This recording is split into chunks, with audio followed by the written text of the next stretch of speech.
You're watching 48 Fastcast.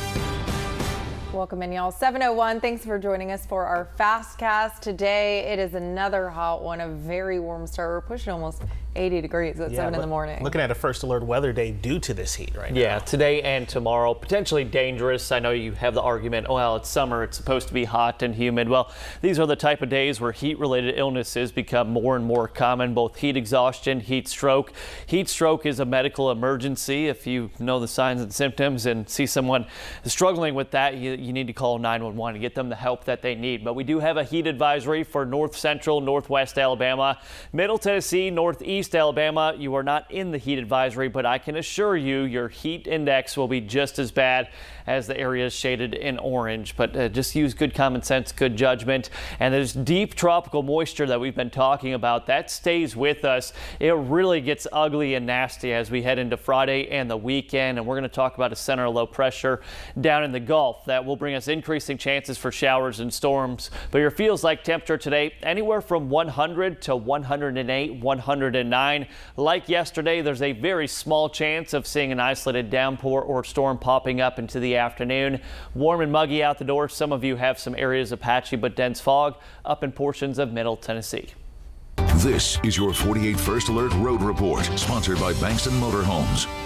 All right, a live look at the Huntsville Metro right now. We are very quiet out there, so that's some good news. Really, Huntsville, Madison, everything looking good on all our major roads. Taking you now to I-65 northbound. We are still seeing that slow stretch there. So if I zoom out, kind of give you a better idea of where it is. So it's kind of in the Will Heights area there as you're approaching Falkville. Also still seeing some slowdowns there in Falkville. This is on 31 northbound. Drive times right now, Decatur to Huntsville about 20 minutes. Athens to Huntsville will take you about 27. Jonathan. All right, thanks, Gina. In Lauderdale County, one man has been charged with manslaughter after investigators believe he ran over his own brother with a car and killed him. The Lauderdale County Sheriff's Office says 27-year-old Perry Crackle was run over and killed by his brother Brandon. Now, this happened on Monday. Deputies believe that it happened after an argument. Perry was hit on Lauderdale County Road 87. The vehicle that authorities believe was used to run him over was later found on County Road 14 and 15 in the Oakland area. And we're told a concerned witness tipped off authorities to Brandon's location. He's also charged with leaving the scene of an accident. What started as a fight in Scottsboro ended with 3 people being taken to the hospital. Scottsboro police say this all started when a father and son attacked the new boyfriend of the son's ex-girlfriend. This happened on East Willow Street. We're told the argument started over a cell phone. Police believe the new boyfriend tried to get away but was hit in the head with a stick by the father. Authorities say the son then joined in on this attack. Police tell us that new boyfriend then pulled out a knife to stab the father and son who were attacking him. Scottsboro Police Chief Greg Godfrey says this whole incident should serve as an important lesson. You always got exes arguing, and then someone new comes in, and you know that don't go well. My advice is to move on. Just to move on. Don't worry about the exes and just take new ground. Good words of advice there. As of now, no one has been charged. Everyone who was injured in the encounter is expected to survive. Police are not releasing the names of those involved in the case. All new this morning, the family who lost their home in a fire in Meridianville this week is publicly sharing their story for the first time. Colette Magana and her 2 adult daughters were home Sunday when the house went up in flames. By the time firefighters arrived, they could only save Magana's husband's ashes. The 3 had to leave that night with only the clothes they were wearing, but they say they're overwhelmed with the support they've received from the community. Our neighbor Mike is a hero. The neighbors next door are a hero. Everybody who stood out there to watch and hold us while this was going on are all heroes. Yes. Everybody worked hard. Everybody kept saying, we'll help you, we'll take care of you. The firefighters and the police that were there and the people of the neighborhood all deserve praise. The family says the only physical items they truly need right now are suitcases to fit their clothes in.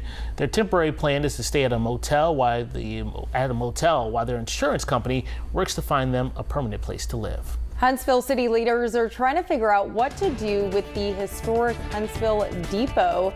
We tell you more about the potential plans ahead.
Welcome back. Huntsville city leaders are giving people the chance to share what they want the future of the Huntsville Depot Museum to entail. Now, this comes about 3 months after a train car at the museum caught on fire. Yeah, officials held a feedback session yesterday, and another is happening later today. Now, during last night's meeting, people came out and shared their ideas on how to bring more visitors to the state's oldest railroad depot.